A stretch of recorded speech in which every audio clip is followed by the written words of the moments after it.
Hello students, in this video we study about the structure of epidermis, what is stomata and what is transpiration. So first we talk about epidermis. Epidermis is the outermost layer. The epidermis is usually made up of a single layer of cell. We can observe epidermis on leaf and stem of plant. On the epidermis of a leaf, small pores are present called stomata. Epidermis outermost layer है plant की. ये हमको plant की leaf में देखने को मिलेगी, plant की स्टेम में देखने को मिलेगी, इवन हमको प्लांट के रूट पर भी एपिडर्मिस देखने को मिलती है. जो एपिडर्मिस है वो सिंगल लेयर ऑफ सेल से बनी होती है. इन सेल्स के बीच में इंटरसेलुलर स्पेस नहीं होता है, यानी कि दो सेल्स एक दूसरे से बहुत ही ज्यादा चिपकी हुई रहती हैं, अटैच रहती हैं. On the epidermis of leaves, small pores are present called stomata. We will also see the epidermis on the root of the plant, which helps in water absorption and increases the total absorptive surface area of root. Epidermis, अगर हम leaf की epidermis को देखते हैं तो leaf की epidermis में हमें छोटे छोटे पोर्स देखने को मिलेंगे. ये पोर्स होते हैं, उन्हें स्टोमेटा कहते हैं. एपिडर्मिस है वो हमें प्लांट की रूट में भी देखने को मिलती है. ये रूट है वो वाटर को एब्जॉर्प्शन में हेल्प करती हैं, और ये एब्जॉर्प्शन से इससे क्या होता है कि जो टोटल एब्जॉर्प्टिव सरफेस एरिया होता है रूट का वो इंक्रीज हो जाता है. यानी इससे एपिडर्मिस के कारण रूट होती है वो ज्यादा से ज्यादा वाटर को एब्जॉर्ब कर पाती है. डेजर्ट प्लांट में हम देखेंगे तो उनकी एपिडर्मिस होती है वो थिक होती है, वैक्सी होती है.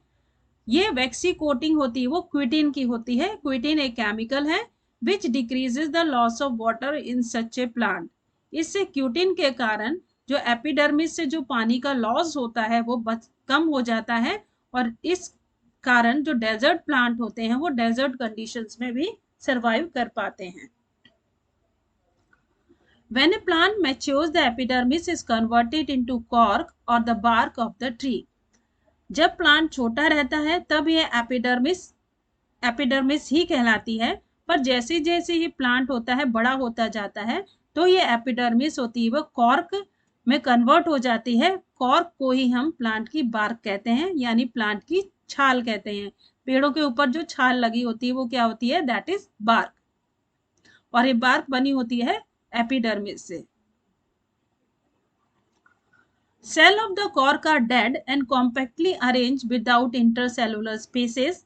The wall of bark or the cork are made up of a chemical called suberin that make them impervious to gases and water. The epidermis provide protection to the plant. Cork की जो sales होती हैं वो dead होती हैं और वो compactly arrange होती हैं. इतनी ज़्यादा कॉम्पैक्टली अरेंज होती हैं, एक दूसरे से इतनी सटी हुई होती हैं कि उनके बीच में कोई भी स्पेस नहीं होता है. इस स्पेस को कहते हैं इंटरसेलुलर स्पेस. तो इनकी सेल्स जो कॉर्क की सेल्स होती हैं उनमें हमें इंटरसेलुलर स्पेस देखने को नहीं मिलते हैं.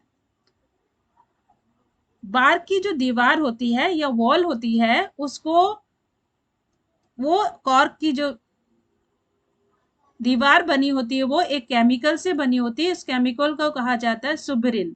सुबरिन का मेन काम ये होता है कि जो प्लांट है उसके अंदर जितने भी गैसेस हैं और जो वाटर है वो वाटर और गैसेस बाहर ना निकल पाए. जितना प्लांट को जरूरी है उसका परसेंटेज है उसके अंदर बना रहे.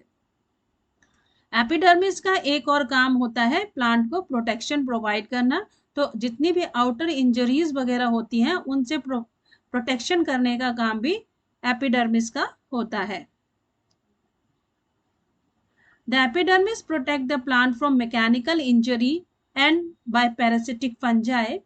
Epidermis provides water resistance layer to the outer surface of leaves and stems. Epidermis है वो प्लांट को मैकेनिकल इंजरी यानी कि जो भी आउटर डेंजर होते हैं जैसे तूफान आ गया, आंधी आ गई, तो उस समय प्लांट को बचाने का काम होता है वो एपिडर्मिस का होता है। और बहुत सारी फंजाई वगैरह होती हैं, फंगस होती हैं, वो प्लांट को डिस्ट्रॉय करने की कोशिश करती हैं। तो सबसे पहले वो अटैक एपिडर्मिस पर करती हैं और एपिडर्मिस होती है उस अटैक से प्लांट को बचा लेती है। एपिडर्मिस होती है वो वाटर रेजिस्टेंस लेयर का काम भी करती है, जिससे क्या कहते हैं जो लीफ और स्टेम है उनके ऊपर ज्यादा पानी ठहर नहीं पाता है और वो सड़ नहीं पाती हैं। तो epidermis provide water resistance layer to the outer surface of leaves and stem. इस तरह से जो प्लांट होता है वो हायर अमाउंट ऑफ वाटर से प्रोटेक्ट रहता है। Let us see the structure of epidermis. ये एपिडर्मिस का स्ट्रक्चर है, ये प्लांट की एपिडर्मिस है। प्लांट की एपिडर्मिस का स्ट्रक्चर, प्लांट में आपको पता है सबसे ऊपर सेल वॉल होती है। तो ये जो बहुत ही ज्यादा डार्क ग्रीन लेयर बनी हुई है that is showing the cell wall. Cell wall के नीचे आपको कुछ सेल्स मिल रही हैं। ये सेल्स एक दूसरे से इतनी ज्यादा सटी हुई हैं कि इनके बीच में कोई भी गैप नहीं है। इनको ही एपिडर्मिस सेल कहा जाता है। एपिडर्मिस सेल के बाद में दूसरे टिश्यूज होते हैं प्लांट के, लाइक पैरेन्काइमा, कोलेनकाइमा, स्क्लेरेन्काइमा वगैरह शुरू हो जाते हैं। Next is the stomata. Stomata are small pores present on the surface of leaf. They are consist of two kidney-shaped cells called guard cell. Stomata help in exchange of gases between plant and atmosphere. The process of transpiration also takes place through stomata. Stomata होते हैं वो छोटे छोटे pores होते हैं जो हमें leaf की सरफेस पे देखने को मिलेंगे और ये एपिडर्मिस में प्रेजेंट होते हैं। जो स्टोमेटा होते हैं उनमें दो किडनी शेप सेल होते हैं। इन किडनी शेप सेल्स को गार्ड सेल्स कहा जाता है। स्टोमेटा का मेन काम होता है गैसेस को एक्सचेंज करना, यानी कि कार्बन डाइऑक्साइड को प्लांट को देना और ऑक्सीजन को प्लांट से बाहर निकालना। जो प्रोसेस ऑफ ट्रांसपिरेशन होती है वो स्टोमेटा के थ्रू होती है। तो अब हमारा क्वेश्चन आता है what is transpiration. Loss of water in the form of vapor by the plants is called transpiration. Plants होते हैं उनमें अगर एक्सेस अमाउंट ऑफ वाटर आ जाता है तो वो एक्सेस अमाउंट ऑफ वाटर है प्लांट के सरफेस से, लीफ की सरफेस हो चाहे रूट की सरफेस हो या स्टेम की सरफेस हो, उसमें से वो वेपर्स के रूप में, भाप के रूप में प्लांट की बॉडी से बाहर निकलता है। उस वेपर के फॉर्म में वाटर का जो लॉस प्लांट को होता है उसी को हम ट्रांसपिरेशन कहते हैं। Now let us see the structure of stomata. यहाँ पर हमें स्ट्रक्चर ऑफ स्टोमेटा दिखाया गया। ये लीफ की एपिडर्मिस है, इसके ऊपर आपको ये छोटे छोटे स्ट्रक्चर्स नजर आ रहे हैं। ये छोटे छोटे स्ट्रक्चर्स हैं, they are called the stomata. इन्हें स्टोमेटा कहा जाता है।